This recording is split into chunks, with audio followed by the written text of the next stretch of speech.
মঠে বাবুরাম মহারাজের ট্রেনিং তার সাধু জীবন গঠন করেছিলেন। বাবুরাম মহারাজের দুটোই জিনিস ছিল, যে বেলুর মঠে কেউ এলে তাকে একটু প্রসাদ খাওয়ানো আর ঠাকুরের কথা শোনানো।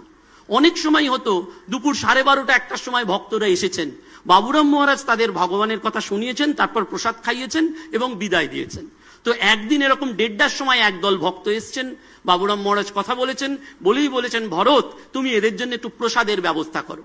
ভরত মহারাজ দৌড়ে গিয়ে দেখছেন ভাড়ার ঘর শূন্য, কিচ্ছু নেই, এবং যারা রান্না করবেন তারাও সব বিশ্রাম নিতে চলে গেছেন।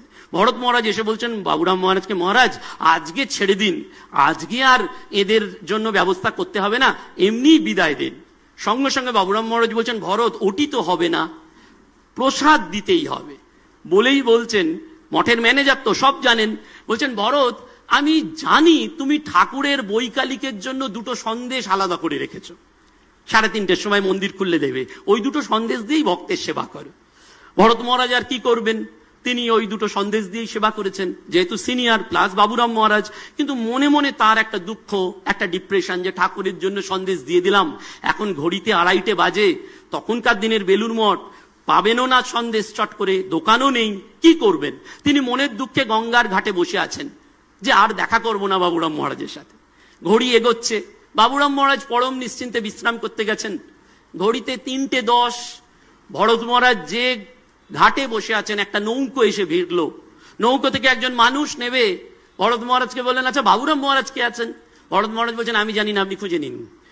তো উনি একে ওকে খুঁজে বাবুরাম মহারাজের কাছে গেছেন। বাবুরাম মহারাজ পাঠিয়েছেন একটা চিঠি, বলছেন ভরতকে এটা পড়তে বলো, আর নিজে স্বামীজির ওই বারান্দার সামনে এসে দাঁড়িয়ে দেখছেন যে রিয়াকশনটা কি হয়। তো ভরত মহারাজের কাছে একজন ব্রহ্মচারী এসে বলছেন বাবুরাম মহারাজ চিঠিটা দিলেন, পড়ুন। বলে চিঠি পড়ে কি করবো, ঘড়িতে 3:20 বাজে, মন্দির খুলতে হবে, চিঠি নিয়ে কি হবে। কিন্তু বলেছেন, চিঠিটা যখন খুলেছেন, পড়ছেন, ভরত মহারাজের 2 চোখ দিয়ে জল পড়ছে।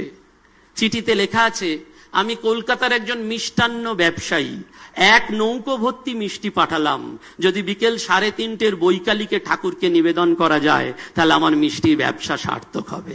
ভরত মহারাজ দৌড়ে গেছেন বাবুরাম মহারাজের কাছে। বাবুরাম মহারাজ বলছেন ভরত তুমি 2টো সন্দেশের জন্য চিন্তা করছিলে, ঠাকুর 1 নৌকো ভর্তি সন্দেশ তোমায় পাঠিয়ে দিয়েছেন। জেনে রেখো ভরত, তুমি আমি ঠাকুরের পুজো করি না, তার পুজো তিনি নিজেই করে নেন, আমরা শুধু তার যোগান দিই মাত্র। আপনি করিলে আপনার পূজা, আপনার স্তুতি গান। সেজন্য ওই ভগবানকে কি দেখা যায় কিনা, ঠাকুর বলছেন মাইরি বলছি, সত্যি বলছি, দেখা যায়। আন্তরিক ব্যাকুল হলে তিনি দেখা দেন। মাস্টারমশাই 4র্থ প্রশ্ন ছিল, কিরকম মন হলে ভগবান দর্শন হয়। সঙ্গে সঙ্গে ঠাকুর বললেন, আমার বলতে কিছু না রেখে সব তাকে অর্পণ করতে পারলেই এই দর্শন হয়।